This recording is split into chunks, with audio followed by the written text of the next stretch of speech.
Hey everybody, my name is Lair. I'm a licensed marriage and family therapist. I'm a licensed psychotherapist, and on this channel I talk about everything psychotherapy. I talk about relationships. I talk about your relationship to yourself, your relationship to others, your relationship to your work.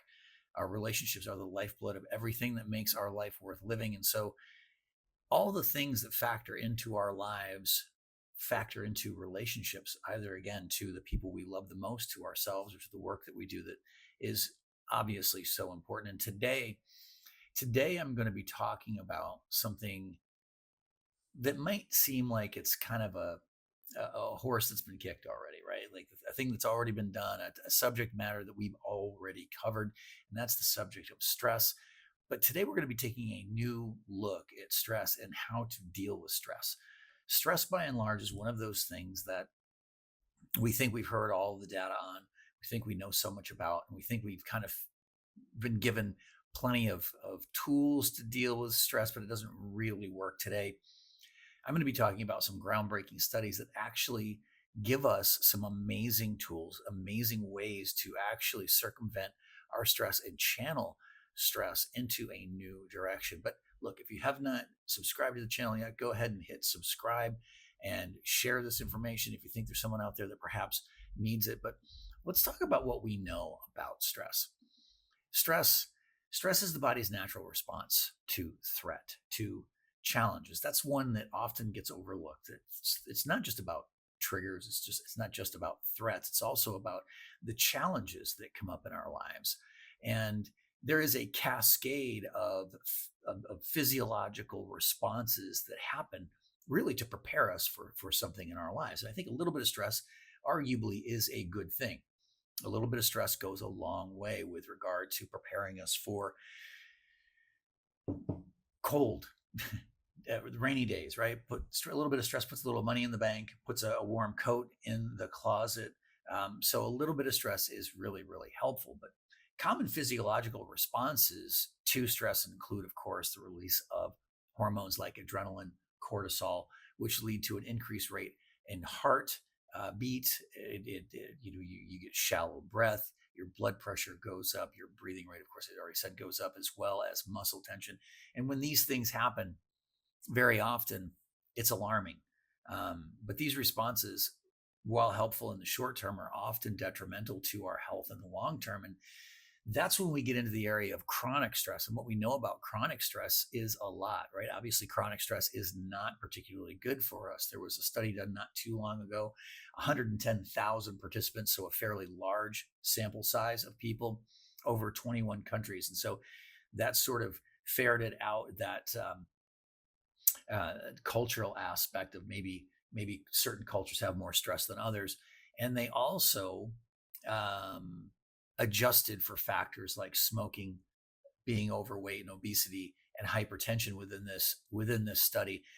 And they found that within the 110,000 participants, 22% were higher risk of developing cardiovascular disease, 24% were higher risk of congenital heart disease, 30% were higher risk of stroke compared to those without stress. And so obviously, these are the things we know about stress, and the typical coping strategies that we have for stress are not particularly good. Now, let me say this. When we are stressed out, something interesting happens. Chronic stress in particular shrinks areas of the brain that are in charge of decision making, like the prefrontal cortex. And so we have this increased need to satiate feelings that we don't want to have vis-a-vis stress. And we have this decreased ability to make good decisions vis-a-vis the shrinking of the prefrontal cortex. And so what that makes for is not great decision making in a situation where we need to make good decisions. We are just trying to satiate bad feelings. And so during the pandemic, as an example, alcohol abuse went up, drinking went up 400%.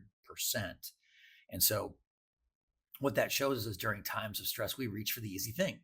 We'll reach for alcohol, smoking, perhaps.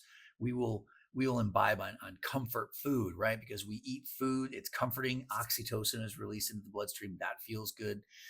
Not to mention, we obviously have an epidemic of illicit drugs in our culture, as well as prescription drugs, not to mention things like binge watching Netflix well into the night. I had a client tell me the other day, he said, look, I'm just staying up way too late. I know, and I'm not getting enough sleep, and I know it's exacerbating my stress. And it's making the next day not great. And I said to him, "Why are you not going to sleep? Why do you continue to watch these shows and binge watch these shows late into the night when you know very well what's going to happen to you the next day?" He said, "My days are so stressful. I just don't want tomorrow to come." And I thought that was a pretty compelling reason to, make those choices. And so those coping strategies that we reach for, the easy ones, the ones that are right there at our hands via the smoking, the drinking, the staying up late, and also probably gaming too. I have a lot of clients who are gaming too much, right? A little bit of gaming's okay. Um, these are the ones that are not great. And the typical answers are, well, you just got to get to a yoga class. You got to meditate more, right? You'll go pet a dog, listen to music, get a hobby, eat right, get more sleep. But the fact of the matter is these typical responses to our stress response, or when we try to employ measures that are going to be more helpful in the long run for us from a stress perspective, we either don't stick to it long enough, we don't see enough upside to it, we say we don't have enough time. But the main problem with all that is this is a very external, by and large, answer to what I consider to be a very internal problem. Stress is a very internal problem. So, going out and running and getting to an exercise class or yoga or meditating or whatever, those are all great. But very often what we're doing is we're really just treating the symptom of our stress. We're not treating the actual stress. And so this is where we come into the new look with regard to what's going on with stress. And this is a groundbreaking study out of the University of Wisconsin. And I will give you this much, that we in my field typically do not like to look at studies that are older than 4 to 5 years tops, right? This study is probably about 8 to 9 years too old by our standards. Having said that, this study was quite comprehensive, and to date, in the research that I've done, there has been nothing, and I mean nothing, that has been out there that refutes any of the findings of this study. As a matter of fact, there have been subsequent studies on the pieces and the parts of this study that only serve to support the efficacy of this particular study. And so follow me if you can. This was a study done at the University of Wisconsin. The study involved over 30,000 adults over a 6-year period. And at the end of those 6 years, they looked at the death certificates of the people who were in the study. They asked 2 questions in the study. They said, "How much stress have you experienced over the course of the last year?" The second question they asked is, "Do you believe that stress was actually harmful to your health?" Now, for those who believed they had a lot of stress in the previous year, they had a 43% higher risk of dying. But this was only true for the people who believed that stress was actually harmful to their health. People who experienced a lot of stress but did not view stress as particularly harmful to their health did not have a higher risk of death, right? They were not more likely to die. As a matter of fact, they had the lowest risk of dying of anyone in the study. And the researchers extrapolated that out over the course of our entire population within the United States. Researchers estimated that over that 6-year period, approximately 128,000 Americans died prematurely not from stress, but from the belief that stress was bad for them. 30,000 deaths a year.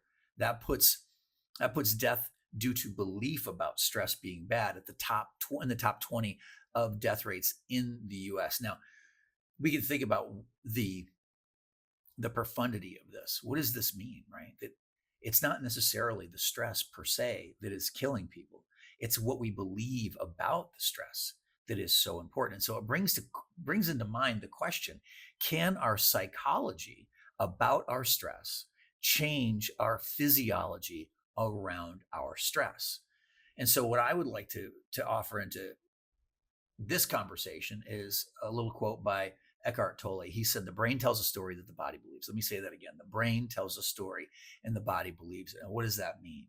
For people who have been following me, people who have read my book, The Practice of Love, what you know is the narrative matters. The story that you tell yourself about any one person, place, or thing actually matters, because the thought brings on a cascade of feelings, right?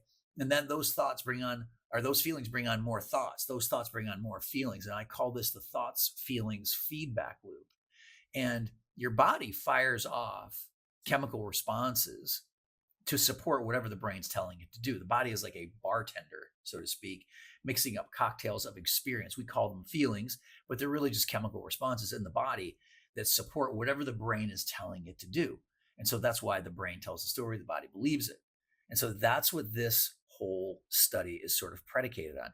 Can our psychology about our stress change our physiology around our stress? And I think it can. Now, Harvard took this a little bit further, and they got a group of people together, and they decided to give them a social stress test. It was called the Lair social stress test. They took two groups, Group A, Group B.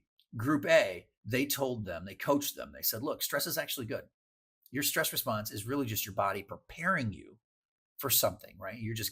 It's pumping blood to the areas of the body that need the blood. It's pumping oxygen to the areas of the body that need more oxygen to be sharper.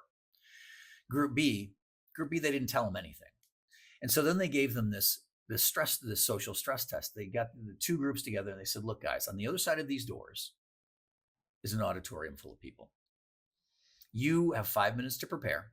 And what you're going to do is you're going to be giving a talk, right? Riffing on our fear of public speaking. You can talk about whatever you want. You got 5 minutes to prepare. You're going to be up there for 5 minutes. You're going to be videotaped. It's going to be live streamed. You're going to be judged on your ability to speak in front of a crowd. We're going to be watching you. And during your talk, we are going to pepper you with math problems. We're going to ask you things like, can you count backwards from 1022 in increments of 13? Right. And so this is really pushing all of the buttons in people. And so they then took their blood and they studied their cardiovascular profile. What they really were doing is looking to see what were the veins and the arteries doing during this time. And Group B, the non-coached group, well, their arteries looked like this, right? They looked like chronic stress. They looked like heart disease. They looked like high blood pressure. Not a lot of flexibility in the arteries, right? For Group A, the coached group, the group that was told, you know what, your stress is actually a really good thing. They took their cardiovascular profile, and their veins were wide open. Their veins were flexible. They were open. There was blood flow. They had the cardiovascular profile of what the researchers likened to people who are experiencing joy or people who are experiencing courage. To me, this is absolutely monumental. This is unbelievable that it merely our thoughts about our stress, how we hold our stress, the narrative that we tell about our stress can affect our physiology around how we experience our stress, to the degree that we go from having a cardiac profile that looks like chronic disease, chronic stress, to having a cardiac profile that looks like joy and courage. Now, can you imagine if we could practice that? Because the idea, right, that our story matters. What do? Do we just suddenly pretend that stress is suddenly a good thing after we've been told for all these decades that stress is a bad thing? What do we do? Do we cross our fingers and just hope that that works? For me, that's never going to work. For me, we need a plan. We need a plan because look, some estimates say we spend about 70% of our waking life in some kind of stress response, right? That our stress response is so pervasive within our culture that we don't even know that it's happening anymore. It's just kind of how we move through our lives. It's just kind of how we do what it is that we do. This is what we call autopilot, right? Autopilot says, we're just sort of moving through our lives kind of unaware. And so we need a plan. And so the plan I want to give you guys today is this one. It's a 3-step plan: self-awareness, narrative work, and reframing, rinse and repeat. And the first step is self-awareness. What are you thinking? What are you feeling? Sounds simple enough, sounds easy enough.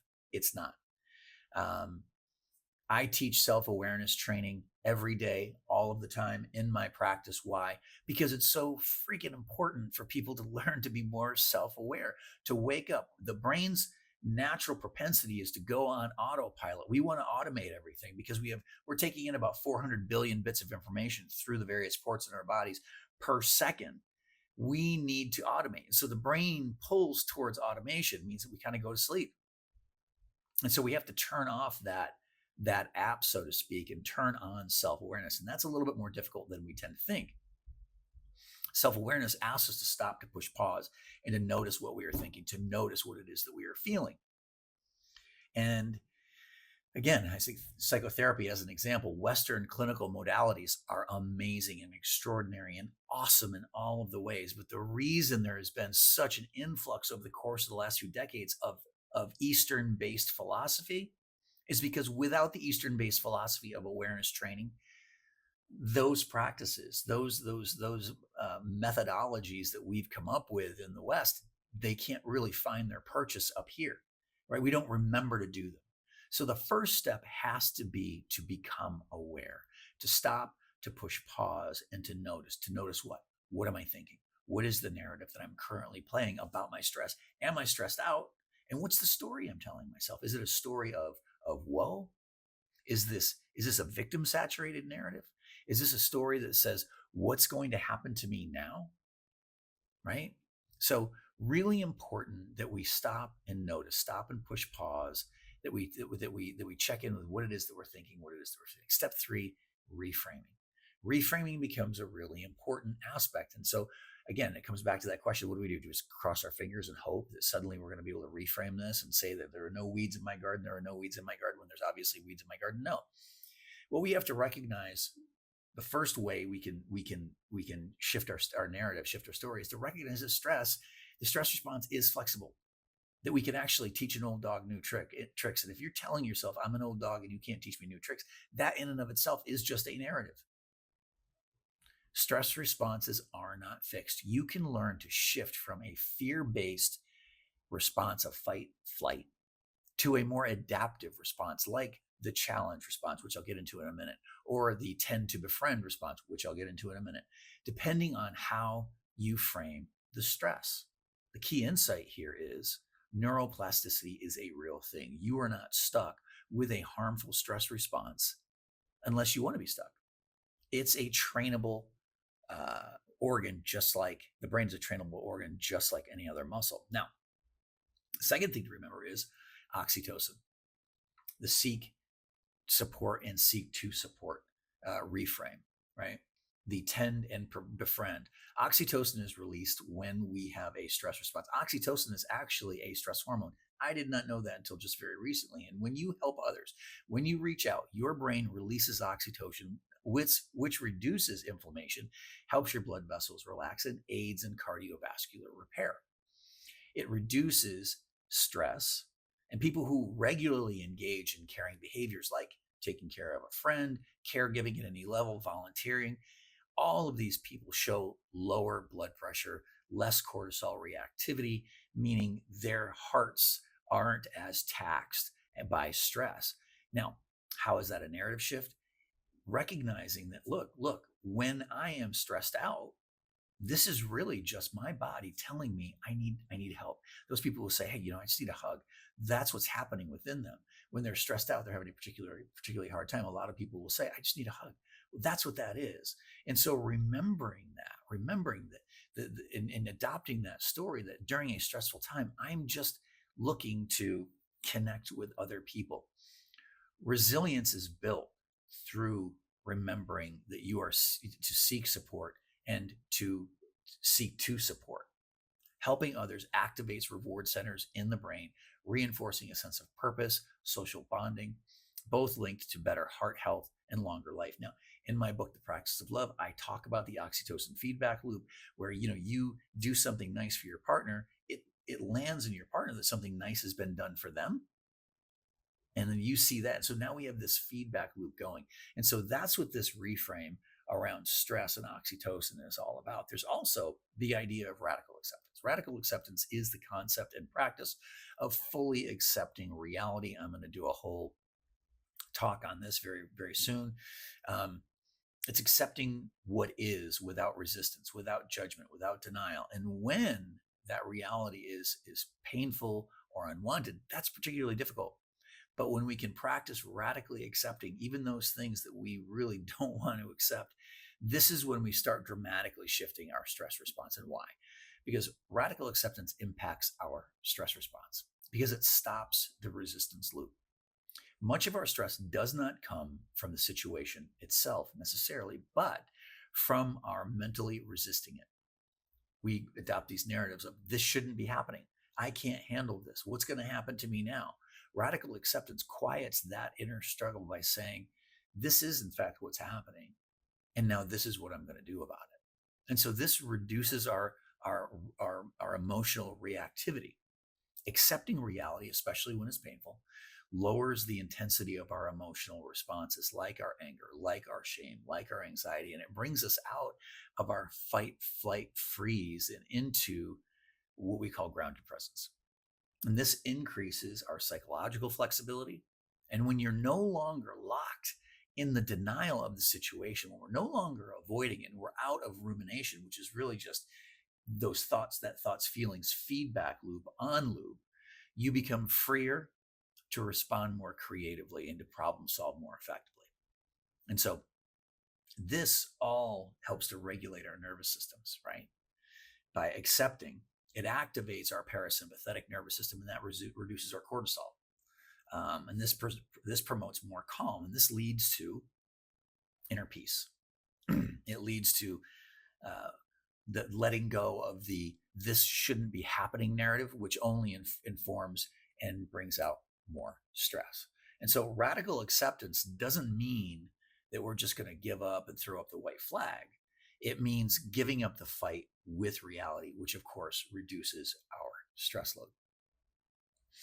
And so now I want to talk about the challenge response. And the challenge response is a really interesting one because unlike our fear-based fight-flight responses, the challenge response helps increase focus, it increases confidence, it increases performance, especially in things like public speaking, sports, exams. But I think it actually happens for us across the board. If we can adopt a narrative that says, this is a challenge that I need to accept, this is just a lesson that I need to learn. And it activates when you see stress as something that you can handle. Studies show that brief stress can enhance brain function, especially in areas related to focus and motivation. And so when we choose to look at our stress this way, going back to the Harvard example, what we end up getting from a cardiovascular profile perspective is the biology of courage. It's the biology of courage because stress boosts neuroplasticity. It improves memory consolidation. It helps you learn faster, which is crazy, and especially in situations where the stakes are particularly high and they're deeply meaningful. And I go back to when I was studying for my licensing exam, never did very well on standardized tests.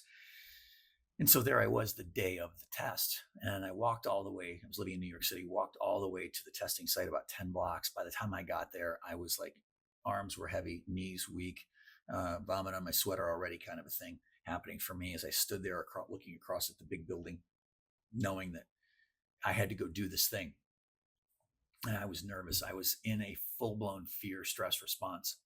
And so I did our little 3-step process. I pushed pause, I took a breath, and I noticed what I was feeling. Right? I was feeling a lot of stress. I noticed what I was thinking. I had this fear-based narrative about what's going to happen to me if I don't pass. What are you going to do? I put all this money into it. My wife's counting on me, all this stuff. And then I remembered something. I remembered something interesting. I remembered something like, very often in life, we don't get, especially as we get older, we get further and further away from school and organized sports. We get further and further away from opportunities to catch the game ball, so to speak. And this was an opportunity to catch the game ball or drop it. And I was fearing that I might drop it. And I remember this idea that I had heard that fear and excitement share a line, right? And you walk that line every day in every situation in your life. And it's up to you which way you want to leave. You can lean into fear or you can lean into excitement. And I remember thinking to myself, what if I were to lean into excitement? What if I were to just take my fear and notice that, yeah, this is important. This is meaningful.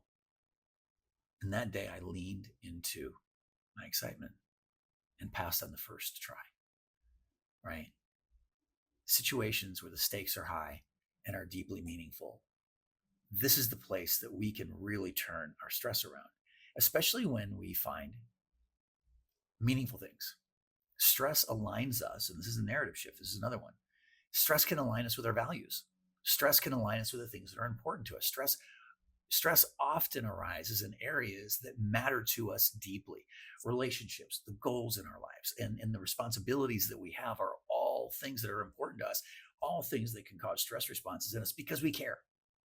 And so it can serve as a compass, so to speak, pointing us toward what we value most, helping us make meaningful changes, make meaningful choices. Stress connects us to a bigger purpose.